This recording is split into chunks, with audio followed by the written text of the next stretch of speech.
Hello aspirants, welcome again. आज तारीख है 13 मार्च 2026 और आज के दिन के जितने भी इम्पॉर्टेंट एमसीक्यूज़ बनेंगे करंट अफेयर्स के, उन सबको हम कवर करेंगे। तो चलिए शुरू करते हैं। शुरुआत हम करेंगे इम्पॉर्टेंट डेज के साथ। तो 1 मार्च को आता है वर्ल्ड सिविल डिफेंस डे। वहीं 3 मार्च को world wild life day, world hearing day मनाया जाता है। वहीं 4 मार्च को नेशनल सेफ्टी डे मनाया जाता है। 8 मार्च को इंटरनेशनल वुमेन डे सेलिब्रेट किया जाता है। ये डे काफ़ी इंपॉर्टेंट है, इसको ज़रूर याद रखना है। आज का पहला सवाल, पीएम मोदी ने रिलीज़ किया है 22nd इंस्टॉलमेंट पीएम किसान सम्मान निधि का। ये इंस्टॉलमेंट कहाँ से रिलीज़ किया है? तो ये रिलीज़ किया है गुवाहाटी, असम से। अच्छा, वेस्ट बंगाल के दार्जिलिंग में अभी 9th संथाल कॉन्फ्रेंस रही थी।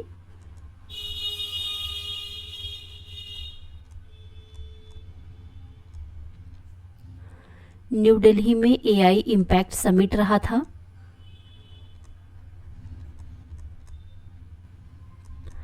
रायसीना डायलॉग 2026 भी रहा था न्यू दिल्ली में।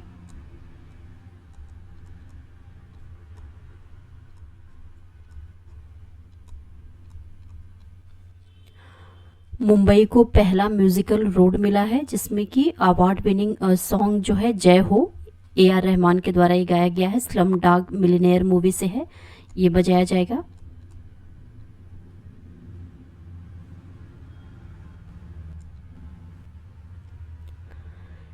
पीएम मोदी ने रिलीज किया है 22वां इंस्टॉलमेंट प्रधानमंत्री किसान सम्मान निधि का, आसाम के गुवाहाटी से।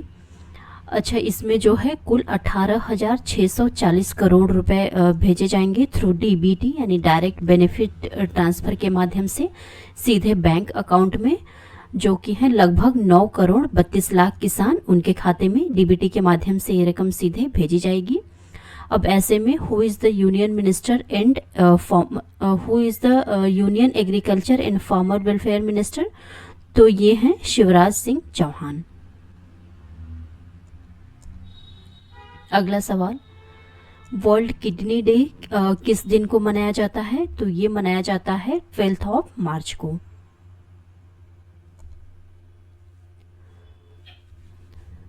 Health and family welfare minister कौन है? तो ये हैं जगत प्रकाश नड्डा, JP नड्डा।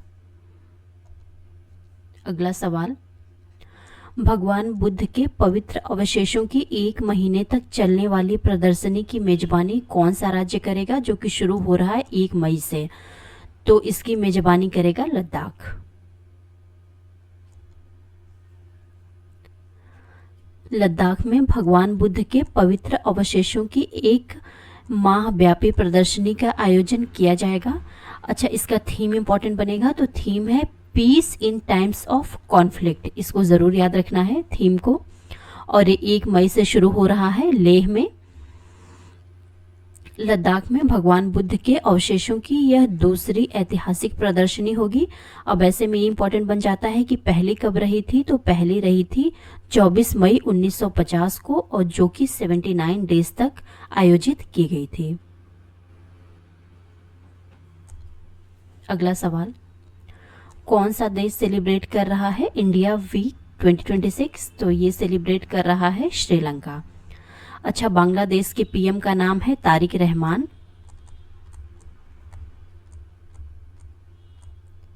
ये 36 सालों में बांग्लादेश के पहले मेल प्राइम मिनिस्टर हैं। बांग्लादेश की राजधानी है ढाका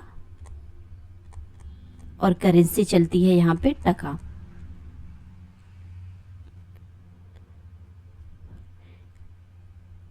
यूएसए के साथ भारत ने अभी पैक्स सिलिका एग्रीमेंट साइन किया है।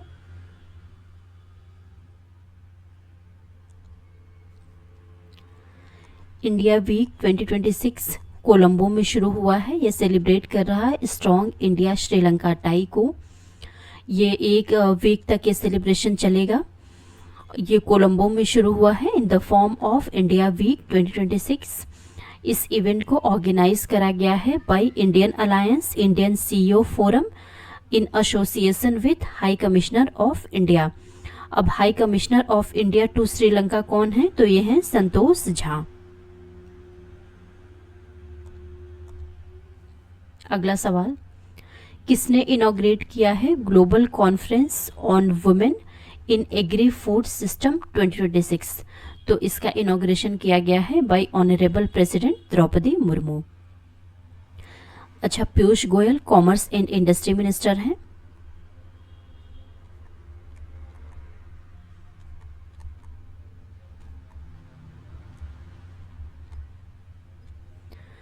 शिवराज सिंह चौहान ये agriculture and farmer welfare minister हैं।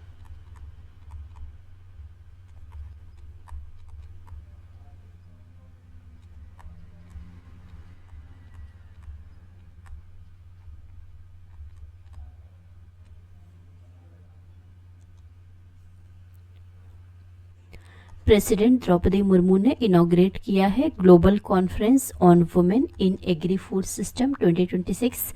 ये इनॉग्रेट किया है न्यू दिल्ली में। ये इवेंट 3 दिनों तक चलेगा। इसकी थीम है driving progress attaining new Heights. ये थीम है, ये इंपॉर्टेंट बनेगा। और इसको जो है ऑर्गेनाइज किया गया है Indian council of agriculture research ICAR convention centre में, जो कि है न्यू दिल्ली में। Union agriculture and farmer welfare minister हैं शिवराज सिंह चौहान। डायरेक्टर जनरल कौन है ICAR यानी Indian council of agriculture research, Indian council of agriculture research ICAR के DG हैं डॉक्टर ML जाट। अच्छा, ये पॉइंट काफ़ी इंपॉर्टेंट है कि यूनाइटेड नेशंस ने 2026 को डिक्लेयर किया है as a international year for women farmers. अगला सवाल, विदेश मामलों के राज्य मंत्री कीर्ति वर्धन सिंह ने 26वीं राष्ट्रमंडल विदेश मंत्रियों की बैठक में भाग लिया। यह बैठक किस देश में आयोजित हुई थी? तो इसका आयोजन हुआ था यूनाइटेड किंगडम में। अच्छा, USA के वाशिंगटन DC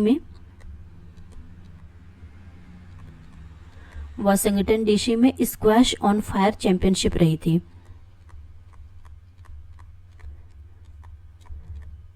इसकी विनर रही थी अनाहत सिंह। उन्होंने हराया था जॉर्जिना कैनेडी को। जॉर्जिना कैनेडी UK से आती हैं।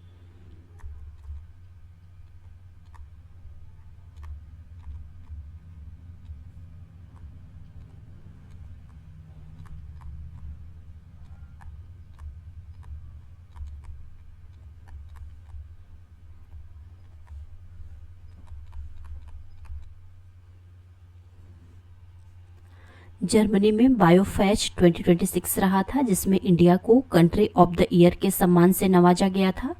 अच्छा, ये वर्ल्ड का largest trade fair, organic trade fair होता है बायोफेच।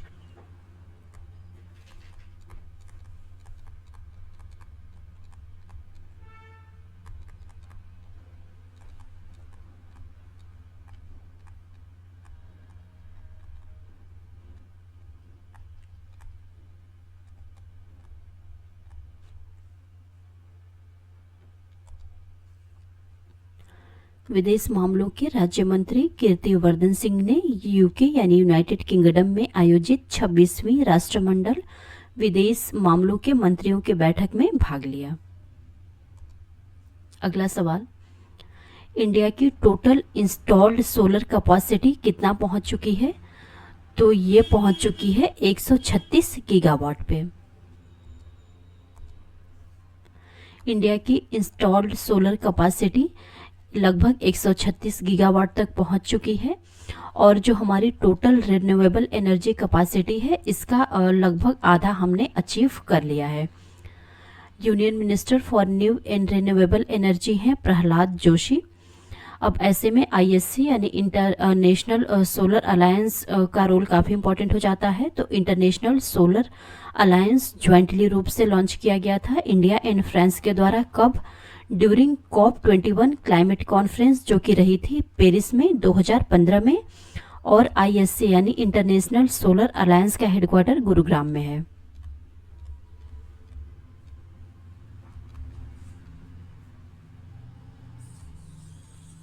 अगला सवाल, विश्व का तीसरा सबसे बड़ा मेट्रो नेटवर्क किस देश के पास है? तो ये है जो है third largest metro network India के पास। अच्छा, पहले नंबर पे इसमें चाइना है, दूसरे नंबर पे यूएसए है और तीसरे नंबर पे अपना भारत है। अगला सवाल, किसने वेस्ट बंगाल के गवर्नर के रूप में शपथ लिया है? पश्चिम बंगाल के राज्यपाल के रूप में किसने शपथ लिया है?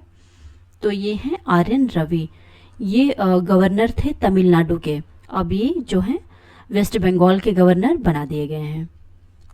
और नंद किशोर यादव ये नागालैंड के गवर्नर अपॉइंट किए गए हैं।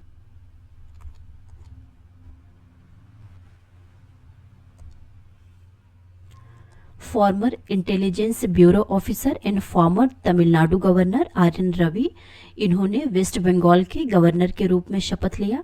इनकी जो स्वेरिंग इन सेरेमनी रही थी जो है लोक भवन, जिसे पहले राजभवन के नाम से जाना जाता था, कोलकाता में रही थी।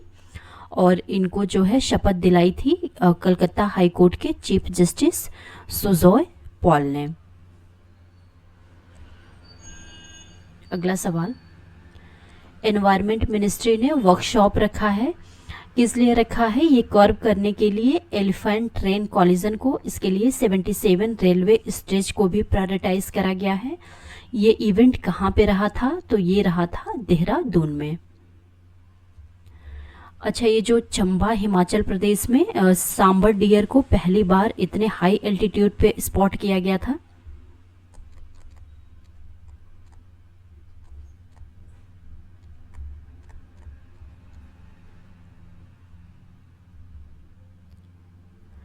वेस्ट बंगाल के दार्जिलिंग में 9th संथाल कॉन्फ्रेंस रही थी।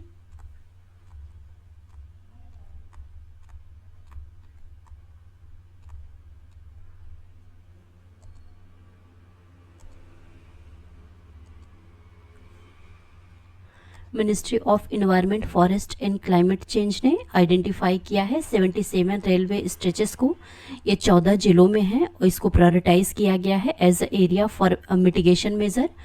और यहाँ पे जो है रिड्यूस किया जाएगा जो एलिफेंट और ट्रेन का कॉलिजन होता है उसको।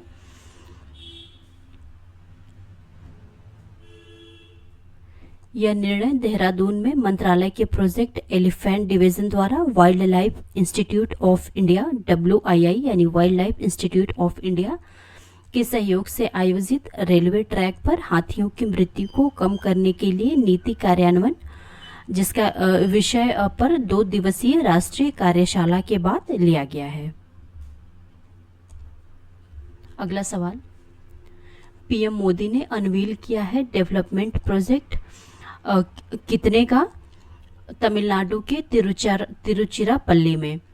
तो ये जो है यहाँ पे कुल डेवलपमेंट प्रोजेक्ट अनवील किए गए हैं 5650 करोड़ के।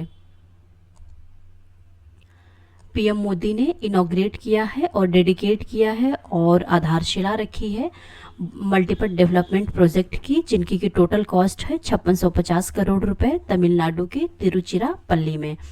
और इसमें से ये जो कुछ इम्पॉर्टेंट प्रोजेक्ट हैं वो हैं city gas network Nilgiri and Erode के लिए, highway bypass Gangaikonda and Cholapuram temple के पास, और कई सारी ट्रेन सर्विसेज को भी फ्लैग ऑफ किया गया है।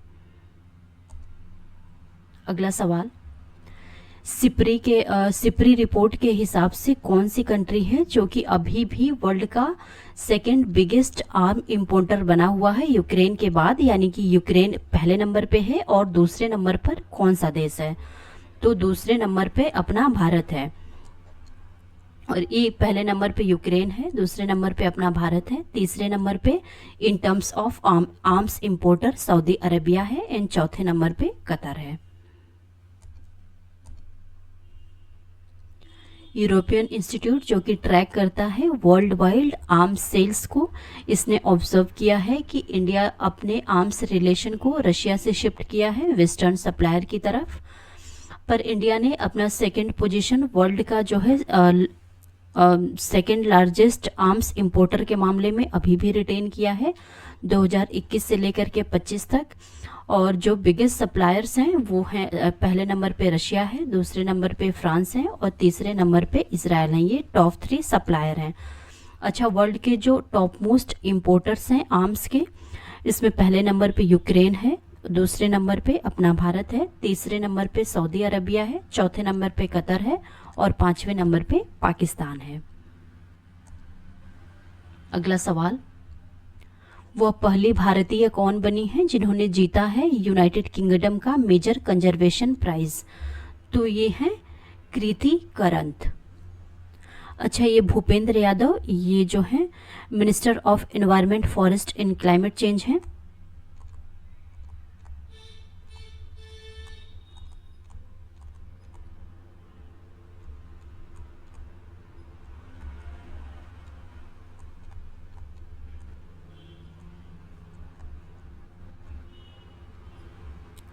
सर्वीस रंजन ये चीफ जनरल मैनेजर बने हैं यूनियन बैंक ऑफ इंडिया के।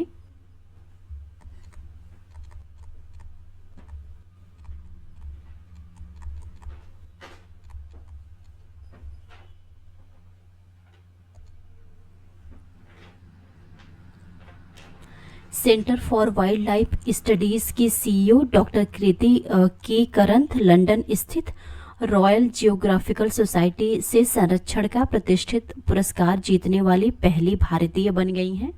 बेंगलुरु निवासी कृति करंत को विश्व के पारिस्थितिक तंत्रों की मानवीय समझ में उनके महत्वपूर्ण योगदान और ग्रह की जैव विविधता के संरक्षण के लिए किए गए कार्यों के लिए 2026 के Esmond B Martin royal geographical society पुरस्कार का संयुक्त विजेता घोषित किया गया है। अच्छा, इसका नाम जो है